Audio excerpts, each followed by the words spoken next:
Sayyidina Muhammadin tibbil qulubi wa dawaiha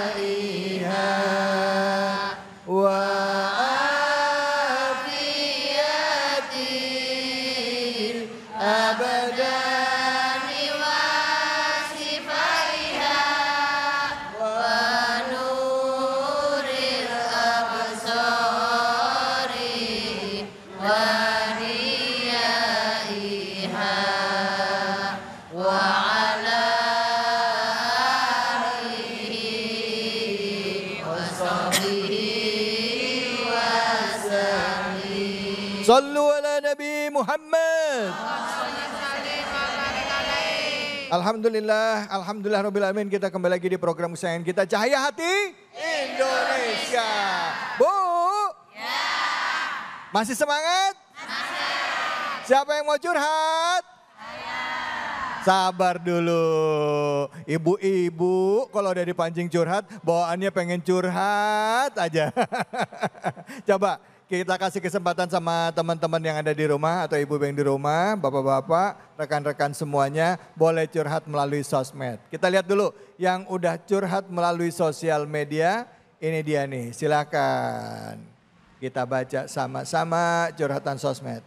Baik, bismillahirrahmanirrahim. Assalamualaikum, bagaimana sikap kita sebagai orang tua jika anak yang pertama selalu merebut hak milik adiknya? Padahal sudah dibagi rata dan sama. Waduh, Ustadz, mungkin ini pertanyaan pertama sama Ustadz Abe. Silakan Ustadz Abe.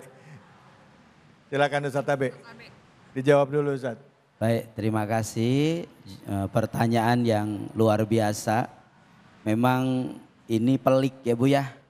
Bu. Ya. Ada kadang udah dibagi rata, tahu-tahu diambil lagi. Berasa bahwa saya kan anak pertama, benar apa enggak? Kebutuhan saya kan banyak, betul apa enggak? Apalagi semuanya kalau enggak gua nih yang ngurusin lu dulu, nah, lu enggak bakal hidup, betul-betul? Ah, Masya Allah, hati-hati Bu.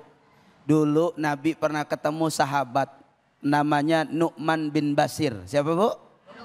Nu'man bin Bashir. Lalu ketika Nabi ketemu sahabat Nu'man ini, kata Nu'man kepada Nabi, wahai Rasul, aku berikan kepada anakku yang pertama itu orang yang selalu melayani dia.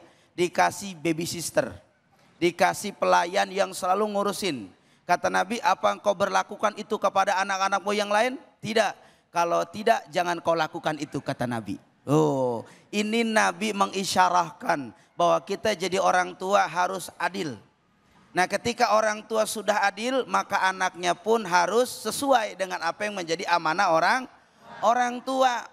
Oleh karenanya jangan pernah mau Bu kita makan harta yang bukan hak kita.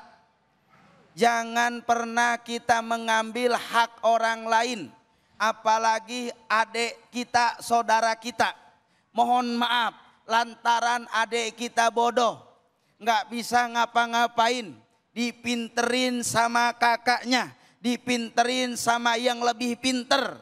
Maka sebetulnya orang yang minterin itu dia sedang akan mendatangi kebangkrutan yang Allah siapkan buat orang tersebut. Na'udzubillah. Hak orang lain, kesenangan orang lain, apa yang menjadi hak orang lain lalu kita ambil buat kita, bukan malah jadi baik. Enggak akan pernah cukup orang yang rakus, betul apa tidak? Hidup enggak cuma di dunia. Apa yang hari ini kita ambil kepada hak orang lain, besok kita akan merasakan kebangkrutan yang paling besar saat ada di akhirat. Bila enggak kita bisa bayar dengan harta nanti di akhirat. Enggak kita bisa bayar dengan tanah nanti di akhirat. Apa balasannya kerugian yang kita buat kepada orang lain? Besok sholat kita, puasa kita, sodakoh kita, amal soleh kita yang nanti akan membayar dari hak-hak orang lain yang kita ambil di dunia. Kira-kira rugi enggak kita? Rugi apa enggak? Maka kalau rugi jangan suka ngerugiin orang lain. Kalau pengen untung di akhirat kudu ngasih untung orang lain. Ini mah kayaknya orang tua nggak ada seenak-enaknya. Nih amanah orang tua ini ada yang begitu ada? Ada. Kata orang tua bagian depan kontrakan 17 lantai buat gua itu amanah orang tua. Ada yang begitu ada? Lu mah ono aja no sawah yang belum dibangun. Ada yang begitu ada? Jadi jangan sewenang-wenang, hati-hati sama amanah, hati-hati sama hak orang lain. Kalau kita jadi orang jujur, insya Allah rezeki kita ini jadi barokah. Amin. Amin. Belum tentu yang banyak itu jadi berkah. Ya Bu ya, kita ambil yang punya kita, insya Allah itu yang membawa keberkahan dunia dan akhirat. Amin ya robbal alamin. Kira-kira begitu Ustaz. Kalau misalnya wasiat dari orang tua itu nggak sesuai dengan hukum waris gimana Ustaz? Wah ini lebih berat. Tapi wasiatnya itu benar, maksudnya wasiatnya begini. Udah bagi rata aja laki-laki sama perempuan. Semuanya bagiannya porsinya rata gitu. Kalau dalam Islam kan nggak gitu. Nah kayak gitu boleh nggak Ustadz? Begini ya Bu ya. Kita atur dulu sebagai hukum Islam. Laki 1, perempuan setengah. Betul tidak? Udah dibagi rata nih. Orang yang anak lakinya bijak. Bijak banget sama adik-adiknya. Ini polanya harusnya gua 1, lu setengah. Ini secara hukum Islam.